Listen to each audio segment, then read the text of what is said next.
Hello everyone, कैसे हैं आप लोग। उम्मीद है आप सभी अच्छे से होंगे। मैं निजामुद्दीन अंसारी अपने यूट्यूब चैनल निजामुद्दीन एकेडमी में आप सभी का दिल से स्वागत करता हूं। मित्रों, आइए आज हम लोग देखते हैं 2016 के बाद जो है 2024 में JTET का एग्ज़ाम जो है कंडक्ट कराया जा रहा है JSC द्वारा।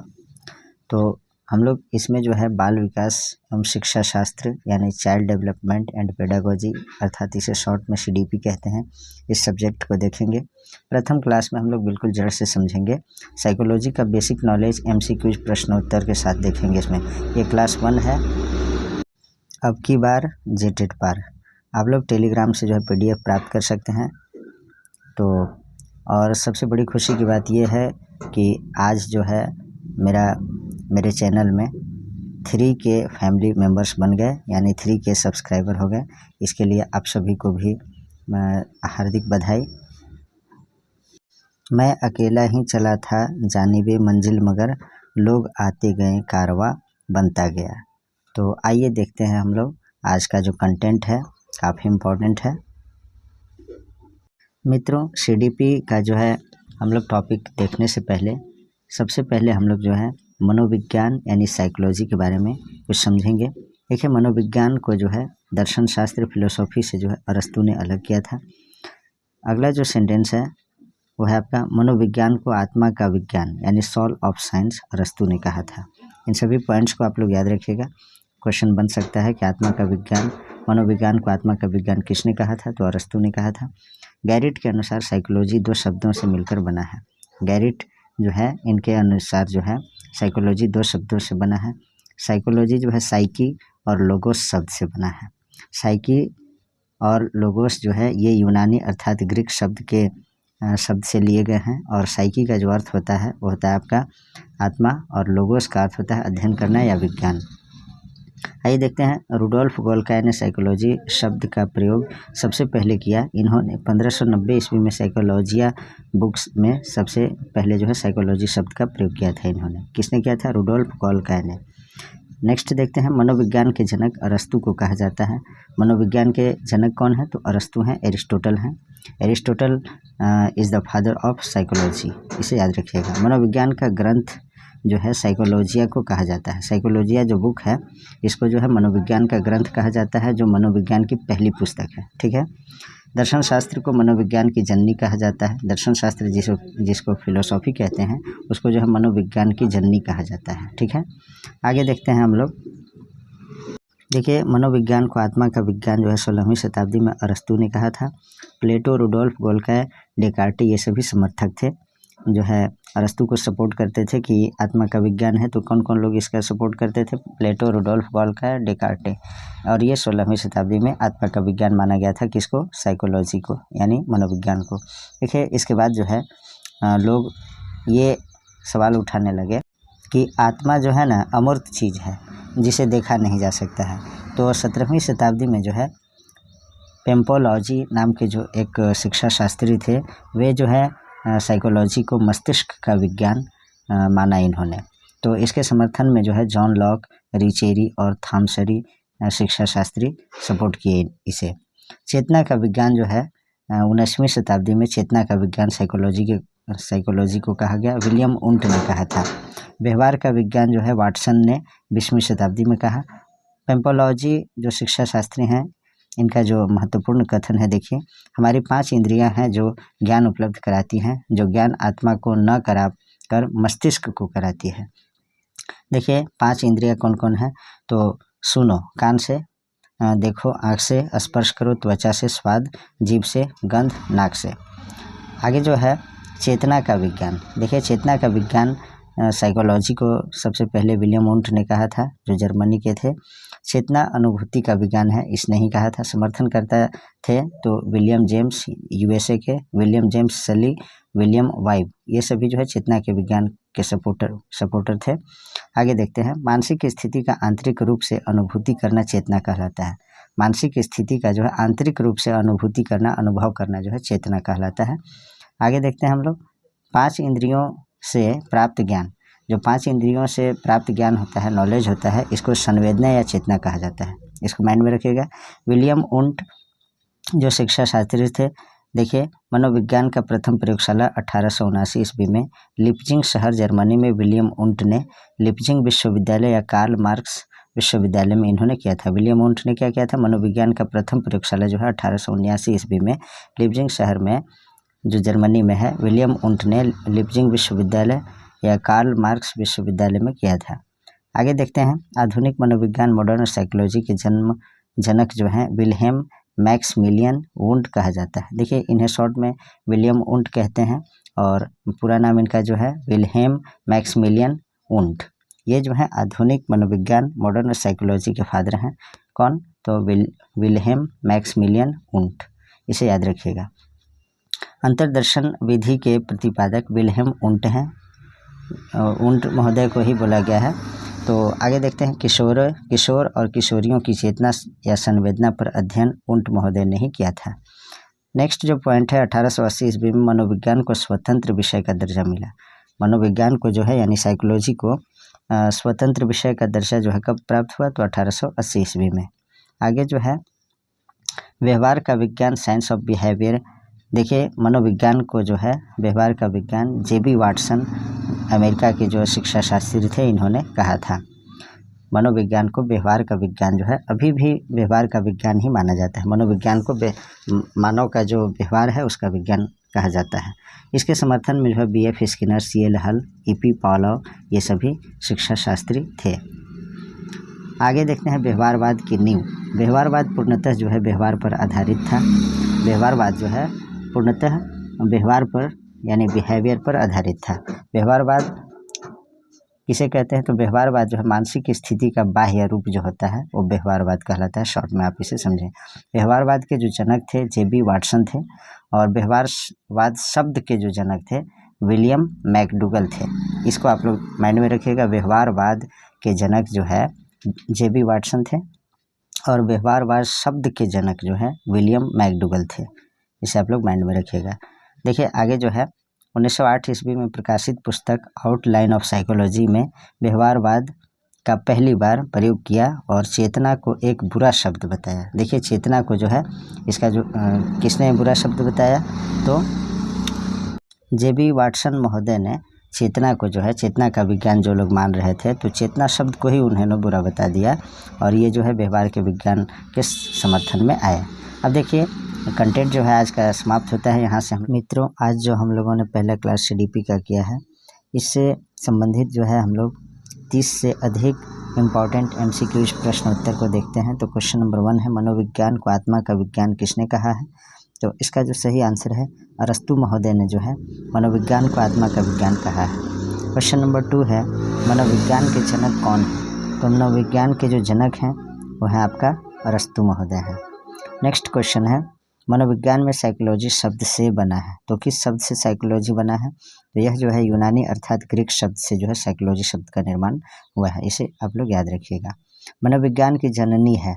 तो मनोविज्ञान की जननी कौन है? दर्शन शास्त्र है, मानव शास्त्र है, भौतिक शास्त्र है, रसायन शास्त्र है। तो दर्शन शास्त्र से जो है मनोविज्ञान का जन्म हुआ है। नेक्स्ट क्वेश्चन है, मनोविज्ञान शब्द के जनक कौन है? तो मनोविज्ञान शब्द के जो जनक हैं वो है रुडोल्फ गोल्काय। रुडोल्फ गोल्काय जो है मनोविज्ञान शब्द के जनक है। अगर सिर्फ मनोविज्ञान के जनक पूछा जाएगा तो अरस्तु हो जाएगा। इसमें आप लोग कन्फ्यूज्ड नहीं होइएगा, ठीक है। क्वेश्चन नंबर 6 देखते हैं। साइकोलॉजी शब्द में साइको का अर्थ है। तो साइको का अर्थ जो है आत्मा है और लोगोस का अर्थ जो है स्टडी करना यानी अध्ययन करना। 7 नंबर क्वेश्चन है, शताब्दियों पूर्व मनोविज्ञान को किसका विज्ञान माना जाता है? तो इसको जो है शताब्दियों पूर्व अर्थात कर सकते हैं 16वीं शताब्दी में जो है यानी सबसे पहले जो है मनोविज्ञान को किसका विज्ञान माना जाता है? तो सॉल का विज्ञान यानी आत्मा का विज्ञान माना जाता था। अब वर्तमान समय में जो है मनोविज्ञान है, तो वर्तमान समय में मनोविज्ञान क्या है? तो व्यवहार का अध्ययन है। मानव के व्यवहार के अध्ययन को जो है मनोविज्ञान कहा जाता है वर्तमान समय में। नेक्स्ट है, साइकोलॉजी शब्द किस भाषा से बना है? तो साइकोलॉजी शब्द जो है ना ग्रीक अर्थात यूनानी शब्द से जो है बना है। रूसी, अंग्रेजी, रोमन इन सभी शब्दों से नहीं बना है। साइकोलॉजी शब्द जो है ग्रीक या यूनानी शब्द से बना है। नेक्स्ट क्वेश्चन है क्वेश्चन नंबर 10, मनोविज्ञान व्यवहार का शुद्ध विज्ञान है, यह कथन किसका है? तो यह जो है जेबी वाटसन जी का है। मनोविज्ञान जो है व्यवहार का शुद्ध विज्ञान है, यह कथन जे.बी. वाटसन महोदय का है। नेक्स्ट है 11 नंबर क्वेश्चन, 16वीं शताब्दी में मनोविज्ञान को माना जाता था। तो 16वीं शताब्दी में जो है मनोविज्ञान को आत्मा का विज्ञान माना जाता था। ऑप्शन नंबर ए इसमें करेक्ट है। नेक्स्ट है 12 नंबर क्वेश्चन, स्वभाव एवं प्रकृति से छोटे बच्चे होते हैं। तो देखिए स्वभाव और प्रकृति से छोटे बच्चे किस तरह के होते हैं, तो डरपोक और संकोची नहीं होगा, निर्भीक और स्वतंत्र नहीं होगा, शांत और सक्रिय तो होगा लेकिन शांत नहीं होगा, तो सक्रिय और जिज्ञासु, यानी सक्रिय रहेगा, एक्टिव रहेगा और जिज्ञासु, किसी भी चीज़ को जानने की इच्छा रहता है छोटे छोटे बच्चों में। तो ये जो है क्वेश्चन पेडागोजिकल है और इस तरह के क्वेश्चन आपको किसी भी टेट में पूछे जाते हैं और झारखंड टेट में भी ये काफ़ी इंपॉर्टेंट हो जाता है। शिक्षा मनोविज्ञान जिसे एजुकेशन साइकोलॉजी कहते हैं का केंद्र डैश है। तो कौन केंद्र बिंदु होता है शिक्षा मनोविज्ञान का, तो देखिए शिक्षक नहीं हो सकता है, टीचिंग मेथड्स शिक्षण बिंदु भी नहीं होगा, शिक्षण विधि भी नहीं होगा, यानी टीचिंग मेथड्स नहीं होगा, सिलेबस भी नहीं होगा, पाठ्यक्रम भी नहीं, बालक जो है केंद्र बिंदु में रख करके जो है शिक्षा मनोविज्ञान का स्टडी कराया जाता है। यानी बालकों शिक्षा मनोविज्ञान में जो है बालक को प्राथमिकता दी जाती है, बालक को जो है केंद्र में रख करके बालकों को शिक्षा प्रदान किया जाता है। नेक्स्ट है 14 नंबर क्वेश्चन, 17वीं शताब्दी में मनोविज्ञान था तो किस तरह का विज्ञान था, मन का विज्ञान था। 20वीं शताब्दी में मनोविज्ञान था, व्यवहार का विज्ञान था। और देखते हैं नेक्स्ट क्वेश्चन, मनोविज्ञान का बंजर काल किस शताब्दी को कहा जाता है, तो 18वीं शताब्दी में जो है मनोविज्ञान के बारे में ज़्यादा कुछ रिसर्च नहीं हुआ था, इसलिए जो है 18वीं शताब्दी को मनोविज्ञान का बंजर काल माना जाता है, इसे याद रखिएगा। 16वीं शताब्दी में जो है 16वीं शताब्दी में आत्मा का विज्ञान माना गया, 17वीं शताब्दी में मन का विज्ञान माना गया और 20वीं शताब्दी में व्यवहार का विज्ञान माना गया। तो इसमें जो है बंजर काल 18वीं शताब्दी हो गया। नेक्स्ट है 17 नंबर क्वेश्चन, मनोविज्ञान शब्द के जनक हैं। तो मनोविज्ञान शब्द के जनक कौन है, रुडोल्फ गोल्काय हैं। और मनोविज्ञान का जो जनक पूछा जाएगा तो अरस्तु होगा। इस तरह के क्वेश्चन ऊपर भी हमने देखा है। अनुभव एवं प्रशिक्षण द्वारा व्यवहार परिवर्तन को अधिगम यानी लर्निंग कहते हैं, यह परिभाषा है किसका है, तो देखिए अनुभव एवं प्रशिक्षण द्वारा व्यवहार परिवर्तन को ही अधिगम कहते हैं, यह जो परिभाषा है वह है आपका। इस प्रश्न का उत्तर जो है आप लोग कमेंट बॉक्स में दीजिएगा सर्च करके, चाहे जैसे भी हो। देखिए आगे क्वेश्चन जो है, आधुनिक मनोविज्ञान के जनक कौन है, तो आधुनिक मनोविज्ञान के जनक जब पूछा जाएगा तो हो जाएंगे विलियम जेम्स, लेकिन अगर ऑप्शन में विलियम जेम्स नहीं होगा तो अरस्तु टिक करेंगे, ठीक है। आगे देखते हैं क्वेश्चन, कक्षा की त्रिमुखी अवधारणा किसने दी, जॉन एडम्स ने, जॉन लॉक ने, जॉन डीवी ने, इनमें से कोई नहीं। तो जॉन डीवी ने जो है कक्षा की जो है त्रिमुखी अवधारणा प्रदान की थी। नेक्स्ट क्वेश्चन है, द आउटलाइन ऑफ साइकोलॉजी पुस्तक किसकी है, तो यह जो है मैकडूगल महोदय का है। द आउटलाइन ऑफ साइकोलॉजी पुस्तक जो है मैकडूगल महोदय का है, तो इसका आंसर होगा option number C. Next question है, शिक्षा मनोविज्ञान का केंद्र है, तो किसका केंद्र है, तो बालक का केंद्र है। केंद्र में जो है बालक को रखा जाएगा, शिक्षक, पाठ्यक्रम, शिक्षण विधि ये सभी नहीं होंगे। नेक्स्ट है, मनोविज्ञान में व्यवहारवाद क्रम का प्रतिपादन किसने किया, तो इसका जो आंसर है वह है आपका जे.बी. वाटसन। मनोविज्ञान में व्यवहारवाद का क्रम का प्रतिपादन जो है जे.बी. वाटसन महोदय ने किया था। नेक्स्ट क्वेश्चन है, 20वीं शताब्दी को बच्चों की शताब्दी किसने कहा, तो इसका आंसर है क्रो एंड क्रो, एक शिक्षा शास्त्री हैं, इन्होंने जो है 20वीं शताब्दी को जो है बच्चों की शताब्दी कहा है। नेक्स्ट है 25 नंबर क्वेश्चन, विश्व में प्रथम मनोविज्ञान प्रयोगशाला का निर्माण कब हुआ, तो इसका जो आंसर है 1879 ईस्वी में। आप लोग इसके बारे में ऊपर में देख चुके हैं। नेक्स्ट है क्वेश्चन 26, व्यवहार के द्वारा व्यवहार में परिवर्तन होना ही अधिगम है, यह जो परिभाषा है किसके द्वारा दिया गया है, तो इसका आंसर है गिलफोर्ड के द्वारा दिया गया है। नेक्स्ट क्वेश्चन है, शिक्षा का सबसे बड़ा उद्देश्य है, तो शिक्षा का सबसे बड़ा उद्देश्य क्या है, छात्र धन कमा सके, ये भी नहीं, ज्ञान अर्जन कर सके, ये हो सकता है, बेहतर जीवन जिए, ये भी हो सकता है, समान पा सके। देखिए ज्ञान अर्जन करना जो है सबसे बड़ा उद्देश्य, प्रमुख उद्देश्य क्या है, ज्ञान अर्जन कर सके। ज्ञान अर्जन जब कर लेंगे तो छात्र धन भी कमा सकेंगे, बेहतर जीवन भी जी सकेंगे, सम्मान भी पा सकेंगे। तो इसका जो सही आंसर होगा वो होगा आपका ऑप्शन नंबर बी, शिक्षा का सबसे बड़ा उद्देश्य ज्ञान अर्जन कर सके, ठीक है। आगे जो क्वेश्चन है वो देखते हैं, मनोविज्ञान में मन और चेतना दोनों शब्दों को निरर्थक किसने बताया है, तो जे.बी. वाटसन महोदय ने जो है, जे.बी. वाटसन महोदय जो है मनोविज्ञान में मन और चेतना दोनों शब्दों को निरर्थक बता दिया है। नेक्स्ट क्वेश्चन है, मनोविज्ञान में चेतना शब्द को बुरा किसने कहा है। देखिए, मनोविज्ञान में चेतना शब्द को, सिर्फ चेतना शब्द को जो बुरा कहा है वो है मैकडूगल। और ऊपर में अभी हम लोगों ने देखा क्या था, मनोविज्ञान में मन और चेतना दोनों शब्दों को निरर्थक जिसने बताया है वो है जेबी वाटसन। तो इसमें आप लोग कन्फ्यूज नहीं हो गया, मनोविज्ञान में जो है चेतना शब्द को बुरा किसने कहा है, मैकडूगल ने कहा है। 30 नंबर क्वेश्चन है, कक्षा में अध्यापक को अधिकाधिक प्रश्न पूछने चाहिए क्योंकि। तो ऑप्शन देखते हैं, प्रधानाचार्य प्रसन्न होते हैं, ये कोई ज़रूरी नहीं है।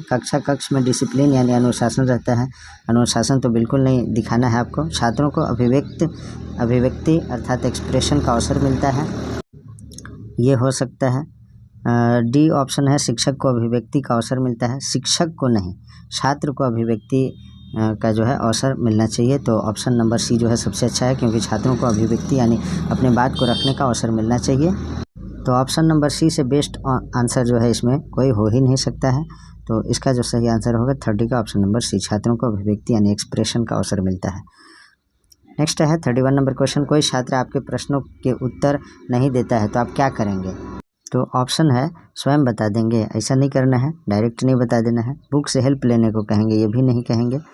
फिर है आपका, अन्य बच्चों से मदद लेने को कहेंगे, ये भी नहीं कहेंगे।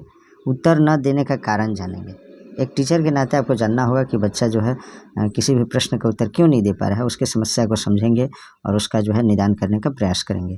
तो ये जो है आपका सबसे 31 का बेस्ट आंसर होगा, उत्तर न देने का कारण जानना होगा एक टीचर को। नेक्स्ट है 32 नंबर क्वेश्चन, छात्र उस शिक्षक को पसंद करते हैं जो। देखिए, छात्र किस तरह के शिक्षक यानी टीचर को पसंद करते हैं, समस्याएं सुनता है, नाराज नहीं होता है, समय को का पाबंद हो, सुंदर हो। देखिए, नाराज हो ना हो ये अलग बात है, समय का पाबंद हो ये भी मायने नहीं रखता है, सुंदर हो या न सुंदर हो ये भी कोई मायने नहीं रखता है। छात्र वैसे शिक्षक को पसंद करते हैं जो उनकी समस्याओं को सुनता है और उसका निदान करने का प्रयास करता है। तो इसका सही आंसर ऑप्शन नंबर ए होगा। नेक्स्ट है 33 नंबर क्वेश्चन, एक शिक्षक छात्रों के लिए डैश होता है। तो देखिए, एक शिक्षक जो होता है छात्रों के लिए क्या होता है, सुविधादाता, फैसिलिटेटर होता है, डॉक्टर होता है, तनाशाह होता है, इनमें से कोई नहीं। देखिए, एक शिक्षक जो है छात्रों के लिए सुविधादाता होता है, यानी सुविधा प्रदान करने वाला और मार्गदर्शक के रूप में कार्य करता है। तो ऑप्शन नंबर ए जो है इसमें करेक्ट होगा। तो मित्रों, आज जो है ये CDP का पहला क्लास जो बिल्कुल बेसिक से मैंने समझाया है, उम्मीद करता हूँ आपको समझ में आया होगा। यह जो वीडियो है आपका 1 to 5 के लिए भी और 6 to 8 के लिए जो JTET की तैयारी कर रहे हैं, तो इसके लिए जो काफ़ी इम्पोर्टेंट है, तो मैंने इसका बारे में डिस्कस किया है। मैं आपके लिए जो भी इम्पॉर्टेंट टॉपिक्स हैं CDP का, सभी को एक एक करके मैं कंटेंट भी प्रोवाइड कराऊंगा और साथ में उसका जो है MCQs क्वेश्चन भी कराते चलूँगा एक ही वीडियो में। तो आप लोग हमारे चैनल पे बने रहिए और अपने सभी मित्रों तक शेयर कीजिए जो JTET 1 to 5, 6 to 8 की प्रिपरेशन कर रहे हैं। Please like, comment, share and subscribe our YouTube channel Nizamuddin Academy. Thanks for watching.